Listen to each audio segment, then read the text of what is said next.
ಪ್ರಜಾಧ್ವನಿ ಇದು ಪ್ರಜೆಗಳ ನಂಬಿಕೆಯ ಧ್ವನಿ. ಆಜಾದಿ ಕಾ ಅಮೃತ ಮಹೋತ್ಸವದ ಅಂಗವಾಗಿ ಗದಗ ನಗರದಲ್ಲಿ ಹರ್ ಘರ್ ತಿರಂಗಾ ಅಭಿಯಾನ ಪ್ರಯುಕ್ತ ವಾಕಥಾನ್ ಕಾರ್ಯಕ್ರಮವನ್ನು ಕೆ.ಎಚ್. ಪಾಟೀಲ್ ಜಿಲ್ಲಾ ಕ್ರೀಡಾಂಗಣದಲ್ಲಿ ಸಚಿವ ಎಚ್.ಕೆ. ಪಾಟೀಲ್ ಬುಧವಾರ ಚಾಲನೆ ನೀಡಿದರು. ಜಿಲ್ಲಾ ಕ್ರೀಡಾಂಗಣದಿಂದ ನಗರದ ಪ್ರಮುಖ ರಸ್ತೆಯಲ್ಲಿ ಹರ್ ಘರ್ ತಿರಂಗಾ ಯಾತ್ರೆ ನಡೆಯಿತು. ಗಾಂಧಿ ಸರ್ಕಲ್ನಲ್ಲಿ ಸಂವಿಧಾನ ಪೀಠಿಕೆಯನ್ನು ಪಠಿಸುವುದರೊಂದಿಗೆ ತಿರಂಗಾ ಅಭಿಯಾನ ಮುಕ್ತಾಯಗೊಂಡಿತು.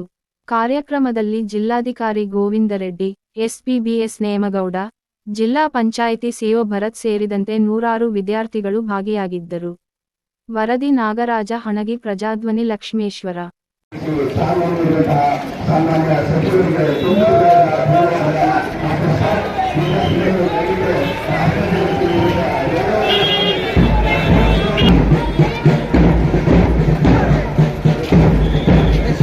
ಬಂದು